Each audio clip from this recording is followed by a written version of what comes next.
Hello and welcome back to my channel. My name is David Novak. Today I am going to do the Mid-Year Freakout Tag. It is a booktube tradition. I may well have done it last year. I am a booktuber now for more than a year's time. But I'm going to do it rather perfunctorily, I guess, and then just do some chatting because I realized today that I feel I am in a pretty good place right now as far as reading, and I just feel like unburdening myself of that little bit of joy that I'm feeling. I don't know if unburdening is the right word to use with joy. So the best book that I've read so far in 2024, that is always subject to revision, but right now I would say it is this one, War and Peace by Leo Tolstoy. This was not the edition I read. I read the Maud translation. And it was a book that I had attempted once before and failed to get beyond, 50 or 100 pages. And it was the first book I picked up this year, and it took about a month to read, and I really enjoyed it. It deserves its reputation. The best sequel I've read so far in 2024, Have Not Done So. The new release you haven't read yet but want to. That's number 3, and number 4 is most anticipated release for the second half of the year. I'm going to combine those together because I don't know when the book that I anticipate is being released or if it has just been released. But that is the new novel by Morgan Talty. Morgan Talty wrote Night of the Living Res, which was my favorite book of last year, or one of my favorite books, probably a tie with God's Children Are Little Broken Things. And I did the unusual thing recently, which was to buy copies of these. I read both of them initially on e-copies borrowed from the library, and because I keep thinking about them and keep wanting to refer to them, I finally broke down and said, I want to have a hard copy of these. I think it's fair. Now I have to do the other side of that coin and get rid of hard copies of books that I don't have such feelings about. So I'm not going to rush out and read Morgan Talty's new novel. I will wait for it to be thrown into my face, so to speak. I'm never in a rush for anything. Biggest, number 5 is the biggest disappointment. Well, that would be this, Les Miserables by Victor Hugo. This again is not the edition that I read. I initially tried to read it in the new Penguin translation, and I really did not like it very much, and so I switched over to the old one. I can't remember who it is. Modern Library has it, and I liked the translation better than the Penguin one. But after some 300 pages, I just found myself dreading to pick it up. And finally, I put it aside and did not read it any further. So that was a big disappointment to me. My biggest surprise, I don't know. Let me just check my book real quick and see what I have that might be called a surprise. One Piece. Well, Disinherited by Dale Van Every, which Steve Donahue recommended to me. That was a big surprise. It gave an account of the efforts of white people, both governmentally and just individually, I suppose, to evict Native Americans from their indigenous lands, or indigenous Americans from their native lands. I guess that's how I should say that. And it was a surprise because I didn't know such a book existed. America, I enjoyed. It was a surprise because I did not I did not expect it to be the way that it was, but now I can't remember what the nature of that surprise was. I know I did a video about it, and that would probably tell you. The Death Ship by B. Traven was a surprise because that was another book I tried to read a long time ago and didn't.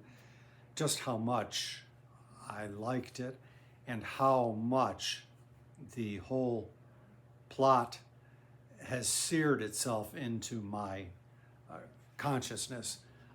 It basically follows the adventures of one poor soul who is, I guess you would say, shanghaied into service on a rinky-dink ocean vessel. And it just is in my mind now whenever I am reading other things that have to do with seafaring. So, for example, I am right now in the middle of the autobiography of Equiano. I forget his first name, and he's a sailor for much of that. And so I am just seeing relations or consonances between the environment. Somehow, when I was young, I read a fair number of Joseph Conrad seafaring novels, but the story by B. Traven has really impressed me in a way that, at least as far as the seafaring aspect, in a way that Joseph Conrad's stories did not. Possibly I was just too young at the time. What else? Ancient Iraq by George Roux surprised me just how good it was. Let me see. I would say also The Pelican History of Medieval Europe by Maurice Keene, which I just finished, surprised me with how good it was. That's enough for surprises, I guess. I don't think I was greatly surprised. I was surprised by how much I disliked Les Miserables. It's not often that I take such a visceral negative reaction to a book which has been designated a classic. My favorite new author, debut or new to you? That's a tough one as well. I'm going to suppose J.M. Coetzee, whose Disgrace I read. That was another book on my longtime TBR, and people have suggested it. Finally, I think it was Brian at Bookish that just pushed me over the edge with that. He said, I'd really like to hear what you have to say. And so I picked it up and read it.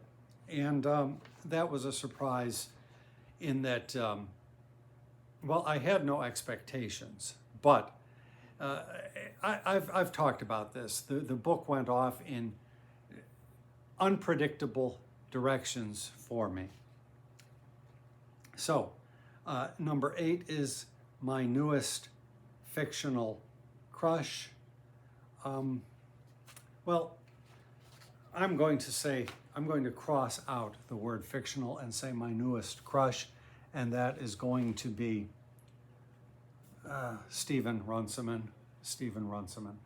I'm in the midst of the Sicilian Vespers, and last year I read his trilogy on the Crusades, and for some reason this year I was reading this, and this book arrived, and I was wavering about whether I should read this or not, and then one of my viewers, Patricia Crabtree, said, if you don't start to read the Sicilian Vespers right now, I'm going to come over there and stick a toothpick in your eye. That was not her exact words, but somehow she said something which made me think I'd better start reading it. And so I'm at the beginning, but I am enjoying it very much. And I have decided that I am liking Runciman so much that I am going to try to snag other books by this author. Just looking through his backlog, I see that he has books about the Great Schism. He has books about other facets of the medieval world that I have long had questions about. But more than that, I think I'm going back to the old-fashioned way of reading, where you find an author and then you just go where that author takes you. You don't have an interest in the topic per se, but you become interested because the author is interested. So that's what I'm thinking about. I don't exactly know if I will try to just read one after another, but I am enjoying Runciman very much. So he is my current crush. My newest favorite character would be that character from Disgrace, the story by J.M. Coetzee. He is an old man, and I appreciated that, probably about 10 years younger than I am, but nevertheless, it is seldom that one sees an old man portrayed and his life is unraveling, in some cases due to his own ill-considered deeds, but in other cases just due to the circumstances of life and growing older. And I found that in many respects, the character, I forget the character's name, is almost like the sort of person that I would hold up as a role model. Just very marvelous. Now, a book that made you cry. I have not cried at a book for a long time, but I will tell you that I teared up quite a bit at select moments of The Fall of Constantinople. There were just a lot of heartbreaking scenes in this narrative.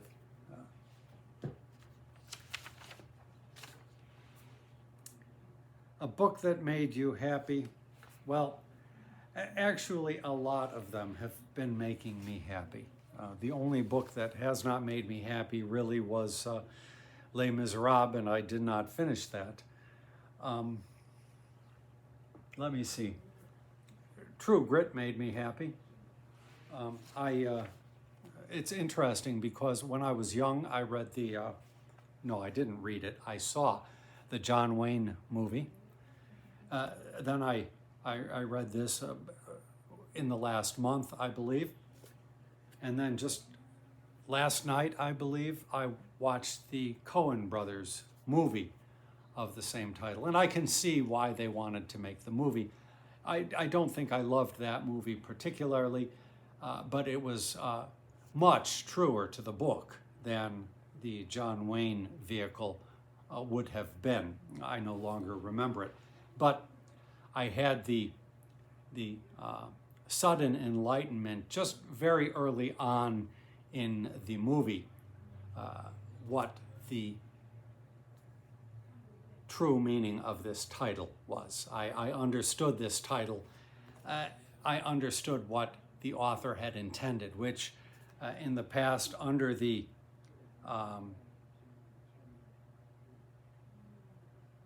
impress of the John Wayne movie, it never occurred to me. John Wayne needed a vehicle to show off his machismo, and so they turned this story into that. But the actual story is not about the Rooster Cogburn character so much as it is about the narrator of the story, Matty. The most beautiful book you've bought so far this year or received, and it's The Monkey King. This is a comic book. I read the original, translated by Anthony C. Yu, I think, but I got the comic book and read it. And at first when I glanced at it, I thought, you know, the art is kind of flat and stuff. But as I read it, I just really enjoyed the artwork very much. It was very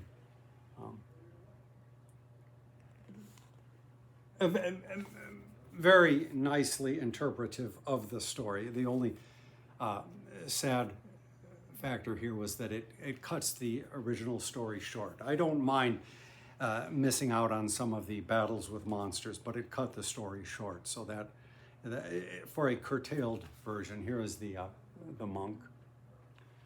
And I should just publicly say this book was lent out to be read by some young uns, and I, number one, said I probably won't get it back, but if I do, I bet it won't be in the same shape which I lent it out in. And indeed, it has come back in pristine shape. So I was wrong on both counts, and I will say that publicly, even though nobody knows.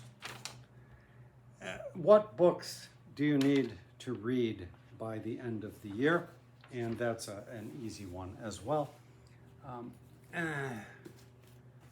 Now, what am I thinking about here? Oh yes, I know what I'm thinking about.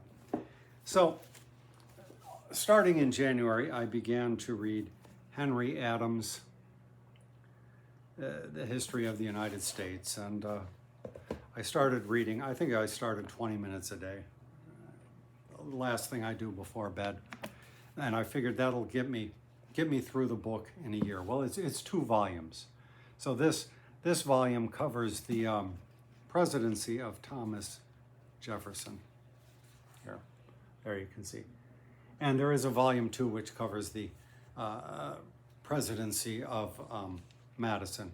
So it's a history of the United States of America during the administrations of James Madison. So that is a book that I have to read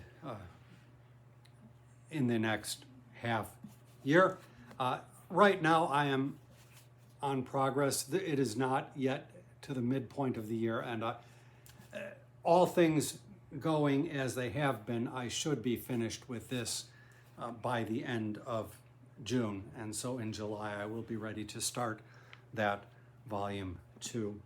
I believe these were considered more books than just that, maybe 4 volumes or something, 1 for each year, something like that. And the Madison volume might have been broken down into 5, but either way, I consider this 1 volume. And so that is what I have to read during the next 6 months. And I say I have to because my hope is next year to begin Francis Parkman's history of the French and English in North America. So that's also published by Library of America. But now I'm going to go into a little bit the thoughts that I've been having. We're in the midst of something of a heat wave here in Chicago. I don't know if it's the 3rd day. Much of the country is in a heat wave. And because of that, it's having the same impact that cold winters used to have on me, which I would tend to read a lot more in winter. They're keeping me from doing other things. So I am not inclined to go out and do frivolous things outside. The dogs, midday dog walks have been curtailed. Only the morning one is long, and the morning walks have become stretched out so that the dogs are getting their main walking time in the morning. But in addition to not having so many tasks during the period of this heat wave, I also am finding honeydew tasks fewer, and so I am finding more time to read. And it just so happens that unplanned, I've been throughout this year mostly reading 4 books, and so 4 books at a time. And so it would be this history, which I read every night. And I was going to say I would read 20 minutes a night, but I've changed it now to just reading a chapter a night. And then I've been reading something for Historathon. And then I would be reading a novel, and then the other one would be, say, literary criticism or something else. And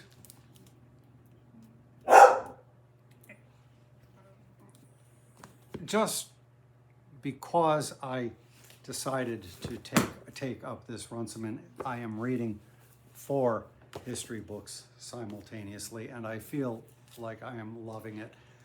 Before this, I just came off of In a Lonely Place by Dorothy Hughes and Braiding Sweetgrass by Robin Wall Kimmerer. And neither of these books are what I would call great. Neither of them have the level of good prose writing that I am finding in all of these. So I'm reading the Olympic Games done by Moses Finley with H.W. Pleckett, and it's been on my shelf for a long time, and I've never read it because I'm not particularly interested in the Olympics. But in BookTube we have this Summer of Sport event going on, initiated by Mark at Book Time with Elvis. And so I decided to read about sport. And what I am finding, to my surprise, is that even though it is with 2 authors, the writing is no less than anything by M.I. Finley. So I'm half suspecting that he wrote the book or did the final revision of the book, and H.W. Pleckett maybe wrote a lot else. It may well have been a school book. You can see it's withdrawn, and I have thought, now that I'm reading it, I hate the quality of this copy, but that reminds me of something you would see in school. And then at the back, something which I did not notice until now here. I hate your guts, asshole. So just takes me back to my school days, let me put it that way. But so this is marvelous. It's not a topic which particularly interests me, but it's by M.I. Finley, by gosh, and the prose is just wonderful. And then Stephen Runciman, I just find his storytelling so magnificent. I mean, I don't have a novel going on, but between these 2 books, there's almost a novel feel to them. And so the Sicilian Vespers deals with a sequence of events culminating in a massacre, which I had not heard about, but in previous times, people would have known exactly what was being meant by the term, the Sicilian Vespers. And in fact, the preface by Runciman talks very nicely about that. This narrative, Olaudah Equiano, this is the one major slave narrative which I have not read before. And at least as far as I've gotten, I'm about a quarter of the way. I'm not sure if he comes to America. He's a slave, and he's been working for a captain or something on a ship in Britain. This, of course, dovetails really nicely with all of the politics of Thomas Jefferson's day. This is, of course, before that. He arrives in England around the time William Blake is being born, so 1757. And his master has just sold him to somebody else, and I believe he's going to be going elsewhere, again as a sailor. I don't know where, if he's going back to South America or if he's going to North America or what is going to happen. But this is it reminds me of so many memoirs that I've read, and I say that, but I can't think of them, where the writing is just marvelous. I mean, it's not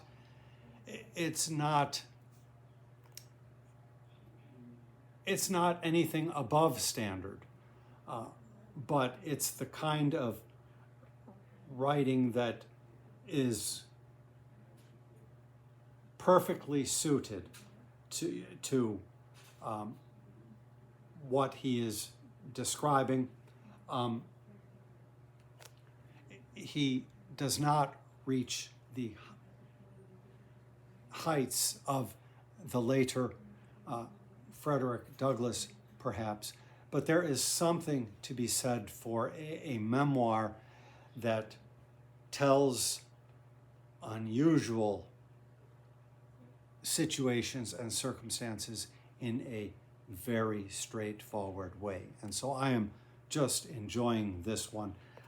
Once in a while, there are little quotations from Milton or other poetry, that sort of thing, literary allusions, as were de rigueur necessary. And I was looking all over to see where I had read that this book had become the prototype of the 19th century slave narrative. His was sort of the first. Well, it was here. Henry Louis Gates Jr. is blurbed on the front cover. So, and then Henry Adams. So the prose there is magnificent. And again, it's another situation where I don't think I innately had any kind of an interest in the administration of Thomas Jefferson or early American politics. But having read Tolstoy earlier, Napoleon figures, and I am learning a lot that I can't retain, but I'm getting a picture of Thomas Jefferson and some of the other main actors on the public stage that is very different to anything that I have had previously.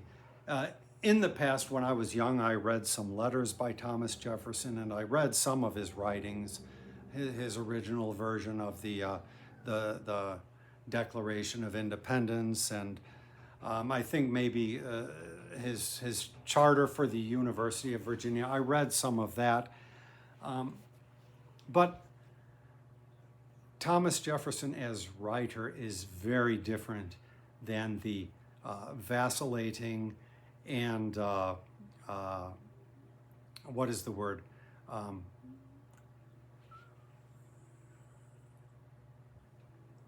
Like hungry politician that he was. And so I actually have to say that I am liking Jefferson more than I expected, because I think you see his faults and his foibles more clearly. But I have not traditionally done a lot of history reading. I've read a little bit of Greece and Rome, just very little bit, and I had no idea that history could be like this. And it's just a very enjoyable experience. So if my one chapter a night, which is putting me a little swifter than the 20 minutes a day that I had been doing, if I have time at the end of that, maybe I will read the book that Gary Wills wrote about this book and just hear what he has to say. But right now I am finding that with these 4 works of history, I am in a very comfortable spot as far as reading, and am just very happy with it. So I will leave that there. That's the tag, and then some chatter that you did not bank on. So thank you very much for stopping by my channel.